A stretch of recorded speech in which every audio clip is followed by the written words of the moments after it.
Hi guys, this is Pri. Welcome to our channel IELTS with Pri and Aman at IELTS Success Academy.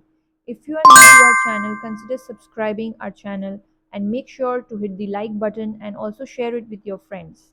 So in this video, we will be doing a cue card that is amongst the May to August 2023 speaking topics. So I had scored band 9 in my speaking test and I wanted to share some secrets with all of you so that you can achieve the same band score in your exam. So let's look at the topic. Describe a valuable item that you would like to give as a gift. You should say to whom you would like to give, what do you want to gift, why do you want to give it, how long you would need to save for it. Alright, so as you can see, there are 4 questions attached to this cue card, and we need to make sure that all of these 4 questions are answered within the 2 minutes that we are allowed to speak. So let's come up with some ideas before we start answering this question.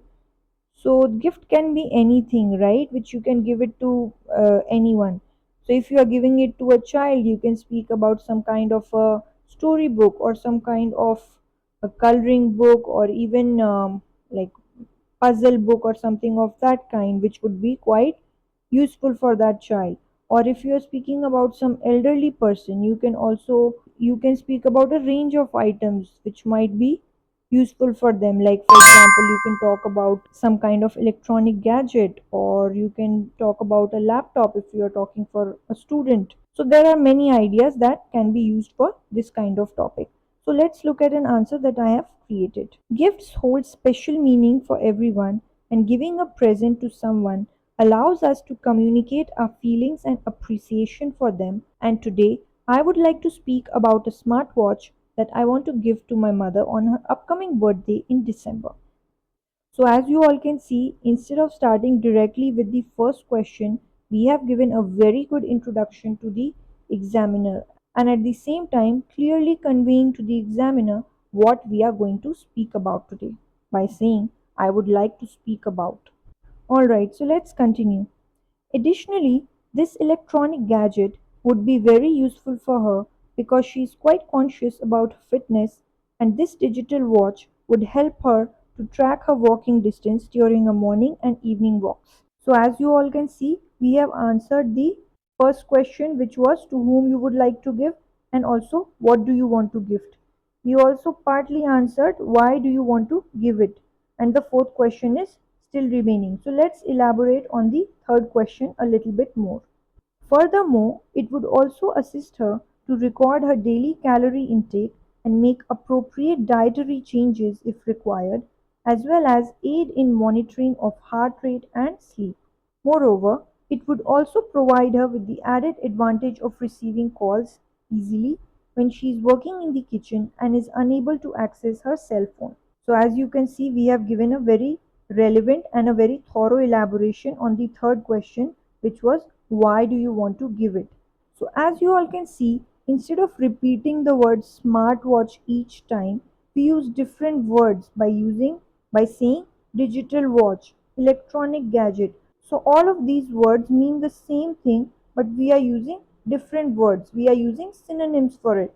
So these will enhance our scores for our lexical resources part later on. Alright, so let's continue.